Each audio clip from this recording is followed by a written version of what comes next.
service provider agencies, how they can become mediation service provider, how they can empanel themselves with mediation providers. So I think that makes a uh, more interesting from this point of view. So today we are going to cover all these things in today's webinar. So we'll have a community mediation. So this is a new thing which we all, those who are already in mediation, they would have heard about it, but we'll talk about what the act provides about community mediation, what are the procedures and how it is done, what are the requirements. So before we cover all these things, after finishing this, we'll be having a Q&A sessions which we receive questions and we think which would be good for the audience to understand, to discuss further. So now we are on the chapter 8 Mediation Council of India, which, as I said, in IBC we have IBBI. Similar to that, there is a provision Mediation Council of India. So far it hasn't been made, it is under process. So whenever it is made, it is notified, we'll all come to know and the further things will happen. But at the moment, section 36, appointment of experts and constitution of committees. The council may appoint expert and constitute committees of expert to discharge its function, determining the terms and condition as may be. So the council, whenever the council is made, it is notified. So they will be making expert committees for different purposes.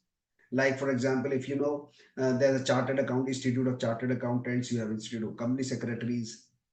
So various other regulatory bodies, like we have Bar Council of India or Delhi Bar Council. So they have various committees under it for different purposes where they have experts on it. Similarly, this mediation council will also be making various committees and experts to address different issues in the mediation profession and the mediation in the mediation sector. So it will be have a secretariat and there will be a CEO of this council. So normally you would see that in a such kind of body, you would have a chairman or a president. Here the law is saying that there will be a CEO responsible for day-to-day admin and decision implementation. So if you read this is my personal view, if you read the whole act and if you see the momentum, the view behind going, it is to take it in a very professional, business oriented, in a corporate manner. So when we go through the objectives of the mediation council, you would come to know that how professionally the government wants it to go further. So until specific resolution established, so as of now, till the regulation is not, so far we don't have any regulation which are yet out, only we have the act at the moment. Till the time the central government will provide necessary officers and employees for the council functioning. Now you see the duty and functions of the council. This is very interesting. To promote domestic and international mediation. So it is not a only regulator, it is promoting. The thrust is on the promotion of mediation, which is good for all professionals like us, all those who are here. So now we can understand from this that in coming time where everything is going to mediation first, there will be plethora of opportunities in domestic and international mediation in India. Develop India as a robust center for domestic and international mediation. Like when you talk about arbitration, you will talk about SEAC Singapore, you will talk about ICC Paris, you will talk about London. We want India as a domestic and international global hub for mediation. So that's how that would be the objective and activities of the council to promote India as a robust center for domestic and international mediation. Establish guidelines for continuous education, certification and assessment of mediators recognized by the institutes. So these are the standard things, define the manner of conducting mediation proceedings, though Act is providing it. But there may be more sub rules or regulations coming in related to conducting of mediation and things. Set the standards of professional and ethical conduct of mediators. I think this is standards and professional ethics of conduct of mediator. I think this is more from the international point of view. If you see from that internationally, if you see there is it is very much, to make something successfully, there is lot of emphasis on ethics and how professionally it is done. So if we have to compete with ICC, if we have to compete with CAC, or we have to compete with London or various other established mediation bodies, then we have to have it at a very high standard. And there is a lot of opportunity I can see for all the professionals who are there. Established procedure for registration and renewal, withdrawal, suspension, and cancellation of mediators. So they will now. If you see, one of the objective, organize training, workshop, and courses in collaboration with mediation service providers, law firms. So first time I am looking in an act where the regulator or the council or the body would be doing what in collaboration. It is provided under the law itself. They are empowered to do these things in collaboration with law firms, universities, and stakeholders. This is a good thing which we see. It means it's more democratized version of the law you can see. So that the training can be done with various other law firms who are operating all over India, maybe outside India. Recognize mediation institutes and service providers, enter MOU agreements with domestic and international body or institutions. So these are the all functions and duties of the council. This we are going in detail so that the participants who are here, they can get a view how the uh, act has been put and what is the objective and with what mindset the mediation council will be working in future. Specify criteria for reorganizing mediation institutes, call for information or records from mediation institutes and service providers, establish standards for professional and ethical conduct of mediation institutes. So all these things will maintain an electronic depository of MSA and related records as specified. Now you can see that's a very, very interesting thing. Maintaining an electronic depository of MSA. MSA is Mediation Settlement Agreement. So if the two parties have they have arrived at a settlement agreement, then there will be an electronic depository where it will be available, which is a very welcome thing. So that if any point of time it is challenged, it is there. So that is Digital India, maintaining an electronic depository of MSA, perform any other function assigned by the central government. So I think these are if you see from the duties and function of the council. So the government of India wants it to be of international level to compete with international body. Make India a hub for the mediation. So we are hoping that large we see like MNCs having a lot of arbitrations or a lot of big cases going in various courts of India. Definitely in coming days, they have to first resort to mediation. And the certified mediators are definitely be one of the beneficiaries of the whole system who will facilitate the legal system.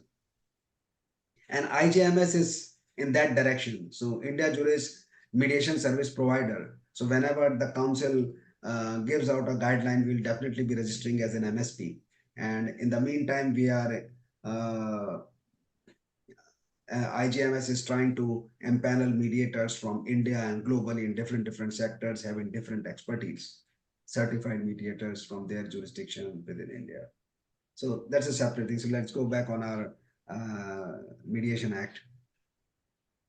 So monitoring and reporting. So whenever there is something is established, something is formed, always it is followed by monitoring and reporting. Without monitoring and reporting, you would not find that things would work very effectively. The council shall prepare a report on the implementation of the act after each year at all intervals as directed by the Supreme Court.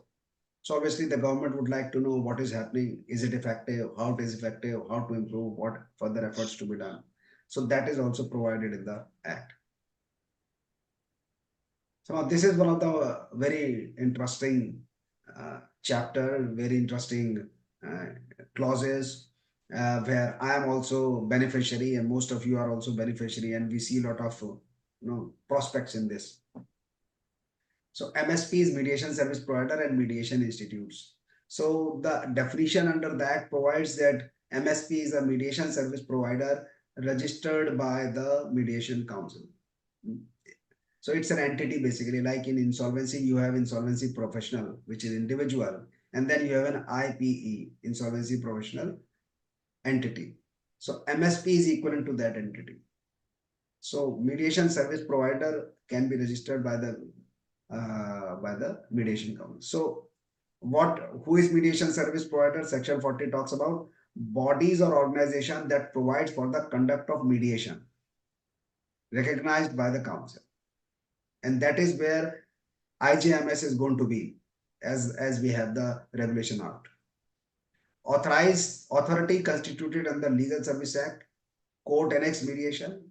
So court annex mediation, I'll just recapitulate for the people who are new to this webinar and to the legal system, that when the legal proceedings are going on, the court, prior to start of proceeding, during, or any time, any stage, it can send the parties to the mediation.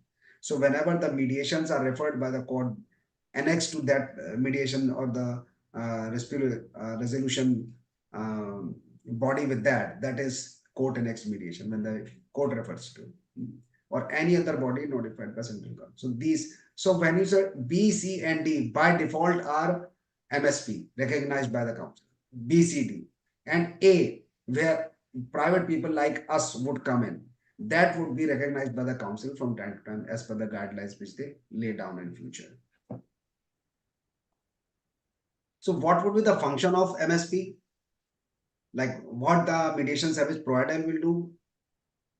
It will accredit mediators and maintain panel of mediators. Like as I just mentioned, that IJMS is trying to impanel a lot of mediators from India and across. So that is what it talks about. It will impanel and maintain mediators. And depending upon what kind of dispute is coming, they would allocate and they will appoint the mediators. Provide the services of mediators for the conduct of mediation. Like if those who are aware of the chamber practice, there are a lot of in UK, in London. So there you have a lot of big chambers and various solicitors are attached to those chambers. And the client would come to, let's say, black chamber or whatever, the clients would come to the chamber and the chamber would allocate, okay, now this solicitor would be good for you or this. So the chambers are known by the people. So similarly, MSP would be appointing the best of the whatever they think would be the mediator. So offer all facilities, secretarial assistance and infrastructure to ensure the efficient conduct of mediation. Like MSP would be having good office, place to sit, place to all whatever infrastructure is required for conducting a mediation, whether it is a virtual or physical. So they will provide all facilities to this facilitating the mediation. So similarly for IGMS, we have, I'm just mentioning IGMS because totally new and how we are acting. It may be helpful for others who would like to come along with us or who would like to start their own MSP. So in Gurgaon, we have already made a huge facility where we try to provide all these services to the mediation. To certain as MSMEs, we can do it, we'll be doing it pro bono. So promote professional and ethical conduct among mediators, facilitate registration of MSA as per section. So once the mediation is conducted, agreement is entered between the parties, and the law provides after the party has done signed the agreement, it has to be authenticated by the mediator. So the mediation agreement is signed, authenticated, then it will facilitate the registration of a MSA at the option of the parties. Perform any other function as may be specified. So now you can say MSP is an authorized agency like an IPE to provide mediation services to individuals, to clients, to corporate, to anybody who is having disputes. So how the future would be that the people would be approaching MSPs for appointing mediators, which are certified mediators, and then they would like an arbitrator, so it will go further. Mediation Institute, the council that recognizes mediation institutes to perform duties. So they will be recognizing certain institutes to perform and duties, certain duties and functions. So that is also not more, I mean, from professional point of view, it is a just to make a note of that. So now we are on community mediation. So section 43, chapter 10 talks about community mediation. So whenever there is a issue which is or dispute which is affecting the peace, harmony, and tranquility of the residents. For example, you are in a society, you are living there in society, there's some issue, something keep on happening. I mean, if you go to certain societies, there may be a dispute because some dogs have bitten someone, some tree has fallen, something has happened to someone. So there are a lot of disputes happening in the society which is affecting the peace and harmony and tranquility among the residents and families. So those things can also be settled through mediation. That is community mediation, which is referred to as. I just gave example. It may not be that, it may be any other issue. So disputing party shall apply to the LSA. So how the community mediation system is started. So now just we saw that in community mediation, how in mediation, how it can be started. The parties can appoint any person as a mediator. They can go to MSP like that. But in case of community mediation, it cannot be a situation where two parties start doing a community mediation. So for a community mediation, the parties have to apply to legal service authority or any authority appointed by legal services. Or if legal service authority is not there, then district subdivisional magistrate. You go and apply there, and they would concerned authority or magistrate will constitute a panel of 3 arbitrators once you make an application to them. The authority or magistrate shall notify a permanent panel. So these authorities or magistrates would have a panel of mediators. So whenever such issue comes, they will appoint 3 out of that. So again, if you see, there is a scope for the people to register themselves or panel themselves as mediators with such authorities in due course. The community panel may include who can be in this panel of these authority panel, the person of standing and integrity respected in the community, local individuals recognized for their societal contribution, representatives of area or resident welfare association, individuals with experience in mediation, any other name. So these kind of panel will be with the authorities, and out of these 3 they will make to settle that dispute. And once there is let us say there is some dispute in the community and the people go to the authority and they appoint some, then how it will go further. So the section 44 talks about how the mediation, community mediation will go forward. So this is from the professional point of view, it is important that professional can understand what kind of role they can play in this kind of mediations. So community mediation shall be conducted by the panel of 3. Mediators shall aim to resolve disputes amicably and assist parties throughout the mediation process. So here I would like to clear that mediation is a process where the settlement comes voluntarily from the parties. It is not that the mediator is, imposing certain solution on it. So it's a voluntary act of voluntarily the parties, they come out of with the solution, and the mediator simply facilitates in negotiating and coming and getting the best of their options which the parties select. So they will help in getting more solution, more options, and then finally make them settle whatever best they want. They will do a settlement agreement written signed by the parties. If settlement is not there, so non-settlement report will be submitted. So settlement agreement shall be for maintaining peace, harmony, but not for enforceable as a civil court judgment. So now this is one of the point. When we see in a normal mediation, once MSA is entered, authenticated, it becomes enforceable because parties have agreed to it. But here, the settlement agreement shall be for, but not for enforceable. But here in community mediation, they are not enforceable as civil court judgment. So this is a very striking difference between the normal and this one. So provision of section 20 shall apply to registration MSA, but the unnecessary registration to fit the specific. So section 20 is about the registration of the agreement. So this is one of the striking difference which we talk about. It is not enforceable as per the civil court judgment perspective. So friends, As far as content of the act was concerned, so we are dealing with that. This particular will be having more on the act in our next webinar. But before I conclude and we go into the panel discussion, we will just to make give a flavor how the mediation is coming and how the serious things are happening in court. Just to give an idea. So in Shubham Jaiswal versus State of Jharkhand, 2024, it's this year judgment only. The Jharkhand High Court examined the legality of cancelling anticipatory bail due to non-compliance with mediation terms. So mediation term, there was non-compliance. So because of which the session judge has cancelled the session judge had revoked Shubham Jaiswal's bail for not adhering to the Mediation Settlement Act. However, the High Court ruled that the session judge had improperly used confidential mediation communication, violating Section 22 of the Mediation Act 23, which prohibits such information being used as evidence.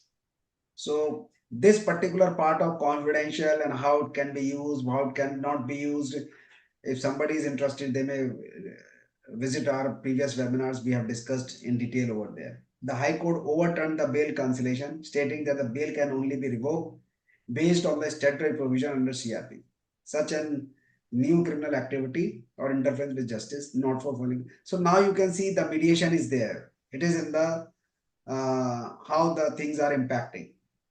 So we have few more passing references to the cases, which is B.S. Krishnamurthy versus Nagraj. The Supreme Court suggested mediation as a means to resolve the conflict amicably, quoting Mahatma Gandhi's view on arbitration. So these are the cases where court has been giving observation on mediation, that they have been giving stress on the mediation. We should go on the mediation. So similarly, in this particular case also, the court highlighted the regulatory authorities must honor the outcome of the mediation to foster a legal environment where the parties are encouraged to resolve dispute amicably without fear of subsequent regulatory. So this is against JCB India and another versus CCI another. So this was the another case where the court emphasizes that the importance of respecting mediation settlements, noting that once a dispute is resolved through mediation, it should not be reopened unless there is an extraordinary circumstance. Now, friends, you can understand that in coming days, mediation would definitely be playing an important role. And I, as a certified mediator, look very prospectively and positively in future. And yeah, so we'll be interacting more on the. So I'll just end my presentation here and over to you, Kritika. And Samir, I think you have completed the entire Mediation Act because all 10 chapters are completed. Only one chapter is left, which is only a miscellaneous only. So you have beautifully presented the whole Mediation Act through your PPT. Yeah. And most probably our participants will get benefited for this. Yes. So here I would also like to mention that for making it an international, India has a place called Gift City. Yes. Which India is trying to make it as a global arbitration ADR center. So I think what we are also trying to do international mediation in Gift City. And India juries already have the. Yeah. So we are already licensed entity in Gift City, and we will be making efforts for IJMS to conduct mediation of MNCs or any other companies. We will be doing efforts on that, and we see how we succeed it further. So Gift City case, one of the place where international mediations can take place. So Kritika, over to you. Whatever questions you have, let us complete. I think we have taken a lot of time, but we'll go quick. So thank you, Mr. Samir Rastogi, for this interactive and informative presentation. And I guess we have received some questions. Yeah.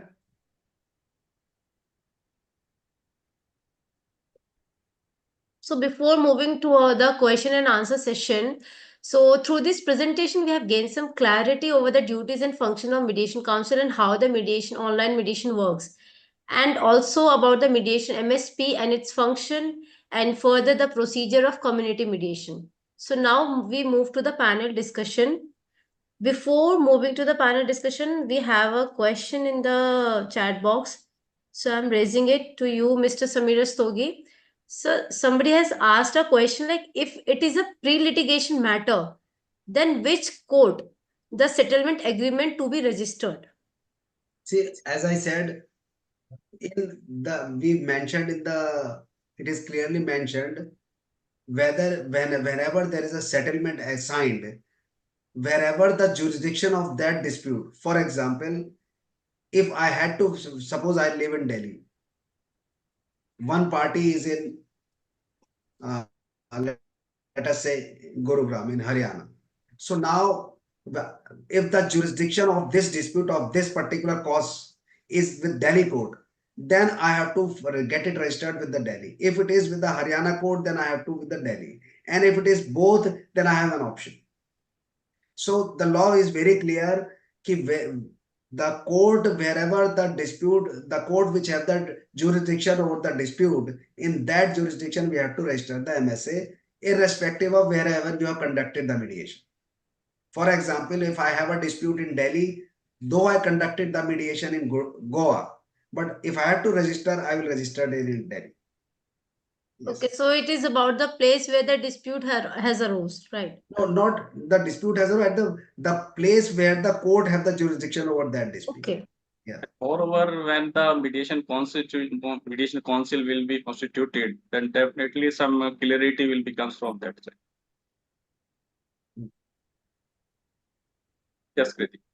So our next question is to Mr. Sarvesh Kashyap.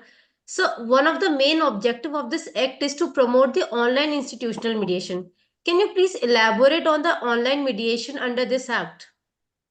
I think Kritika, most of the things are already cleared by Samir, but definitely because online mediation is most important. Basically, online mediation is a modernized approach to resolving disputes through digital platform. So presently, if you see that our government departments are digitalized, courts are digitalized, banking service, share markets are tips, and even small shopkeepers, hawkers like to work digitally. So why not the mediation? If you see the advantages of online mediation, parties can participate from their own home and offices without disturbing their daily lives.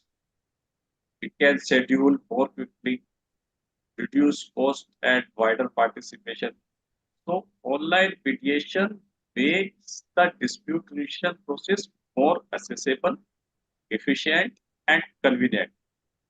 But mediator must ensure that online mediation is conducted in a secured environment and protect the confidentiality of the discussions, the privacy of the parties, and the integrity of the proceeding to be maintained. Yes, some challenges are there like technology dependence, uh, lack of face-to-face interaction, non-verbal communication, and unable to read body language because these are the requirement of the mediation. But overall, online mediation is the need of a digital game. But so, but let's wait because the rules are not framed so far. Once the frame, then definitely some regulation comes. Mediation, there is a huge scope for the startups in legal tech.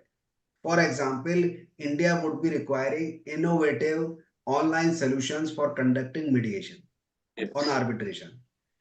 Already lot of portals, lot of software, lot of system are available, but still catering to Indian need.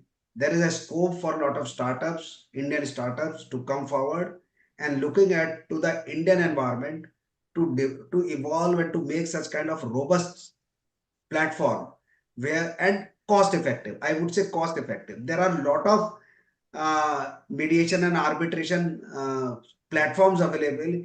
Where if you take the license, annual license for that, it will go in lakhs. It will not be feasible for, but they are very effective. You have a separate caucus rooms, you have a different data storage in the same, you can see everything. So not many facilities are there within that, but they are very costly.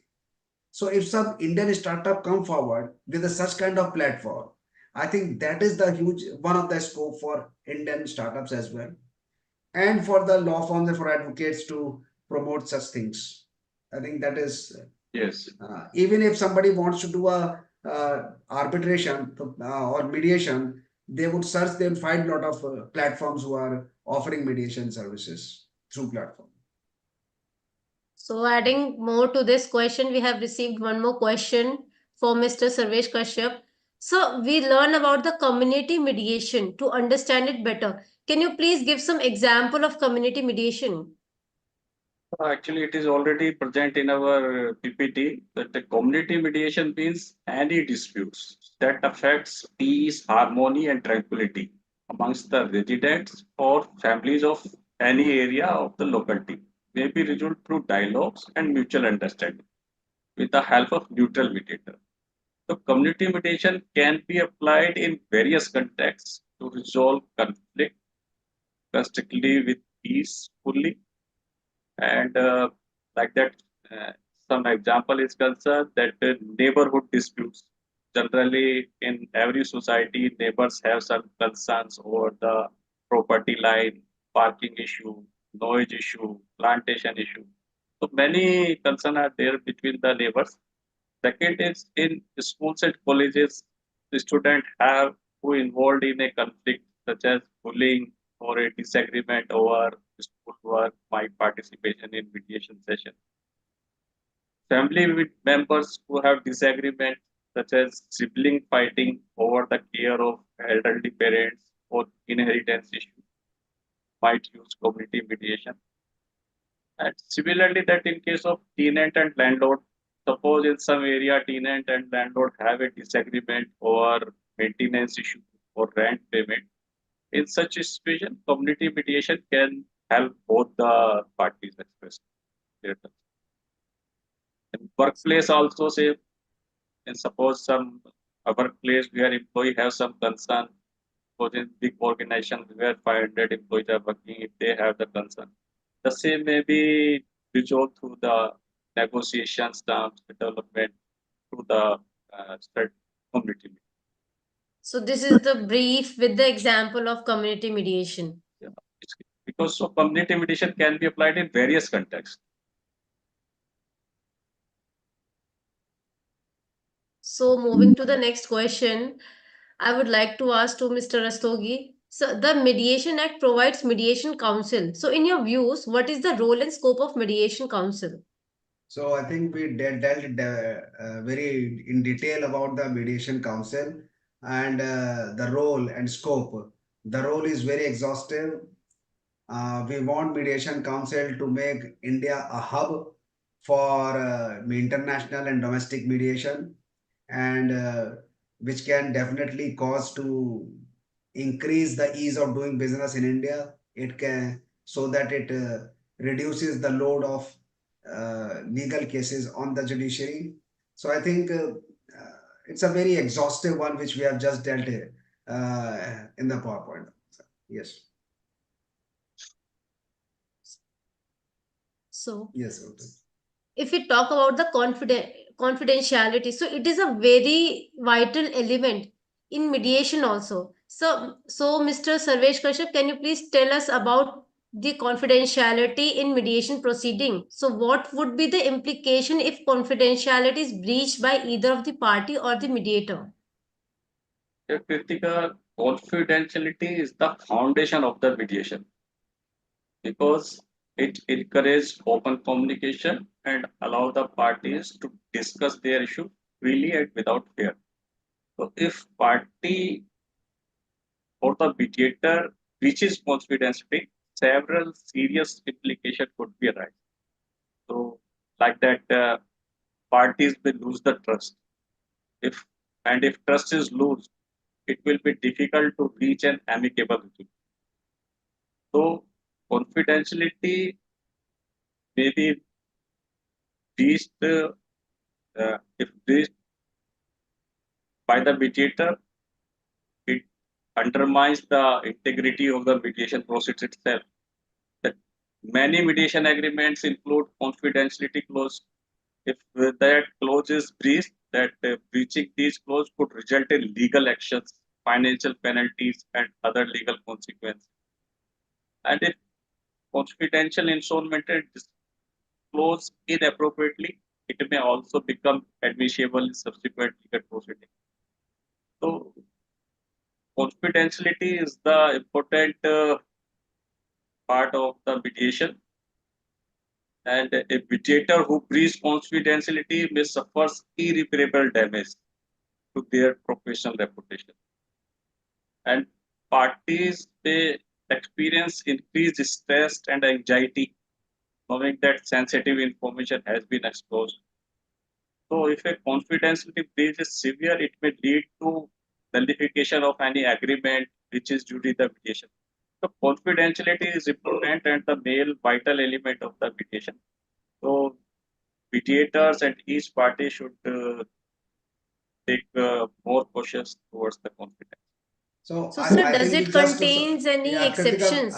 we just saw the case in our presentation also where the High Court found that the confidentiality was breached because the information of the mediation could not have been used by the session judge. So that is the same case it provides that confidentiality has to be maintained even or any judge or any system cannot use those informations for any legal proceeding. To that impact, that is there. And if you see that in case of insolvency professional, if there is a professional misconduct, and here is the breach of the confidentiality.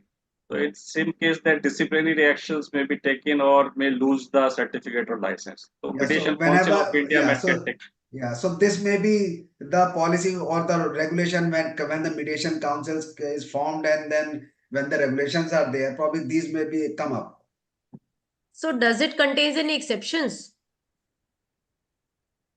Uh, So exception, no, I don't think at any point, we do not have any regulation at the moment.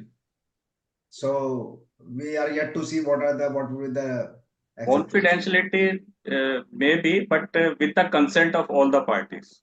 If all parties are agreed, then If it is certificate of required yes, to yes, if like it is disclose the things, right? yes. No. So I was speaking from the point of view that if somebody has breached, what action can be taken? So I was taking there is no Okay. exception, whoever breaches.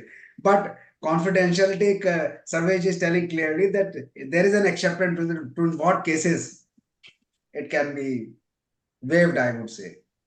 Yeah. So, my next question is again to Mr. Sarvesh Kashyap. Sir, I guess you have lots of questions today. No problem. So, my next question is to you. What is the role of MSP and how it is beneficial to the mediation and mediation professionals and the parties who resort to mediators? Mediators, mediation service providers, mediation councils, all are the key pillars of the mediation. And the role of the mediation service provider is very critical. You see that mediation service providers organize and coordinate the mediation process by providing a platform for venue of the mediation. Mediation service providers maintain a roster of qualified and experienced mediators. Mediation service providers handles the administrative aspects of the mediation process and provide the necessary logistic supports to the parties, all parties. Mediation service providers play a critical role in maintaining the confidentiality and neutrality of the entire mediation. So, role of the mediation service provider is very vital. As far as benefit of mediation professional and parties are concerned, that definitely mediation service providers make the mediation process more accessible and efficient by providing a structured and streamlined approach. Mediation service provider can offer a more cost-effective dispute resolution alternative to litigation, saving parties time and money. Mediation service providers enhance the quality of mediation service by providing qualified and experienced mediators.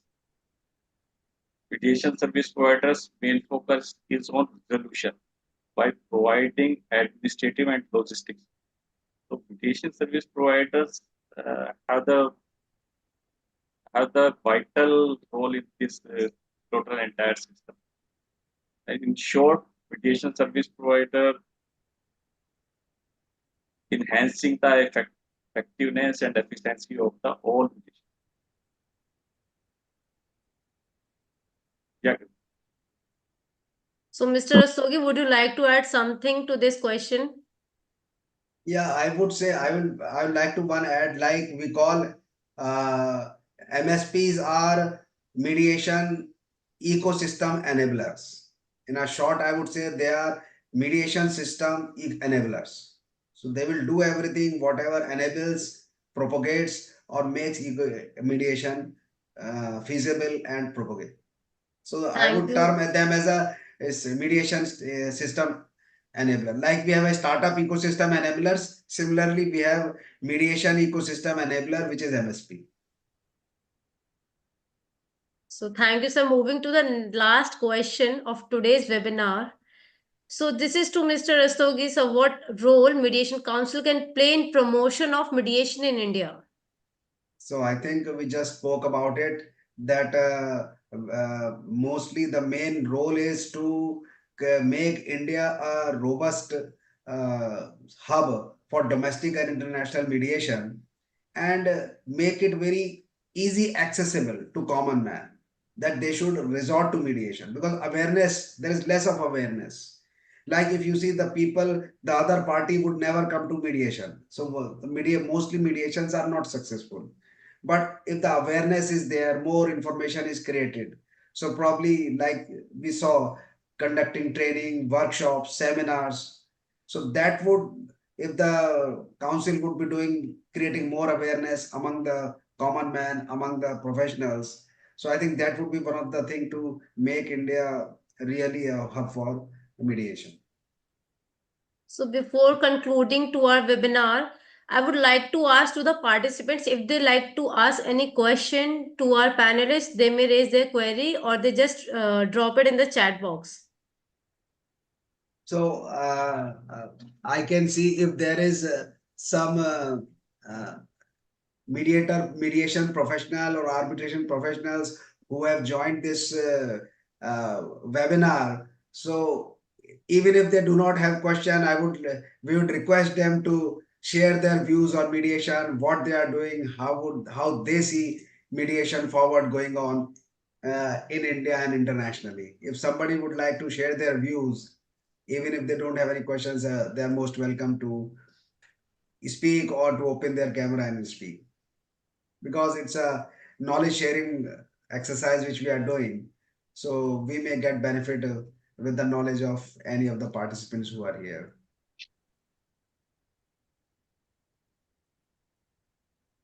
Yeah, because we all are in learning stage. Mediation is just new, never heard of the system.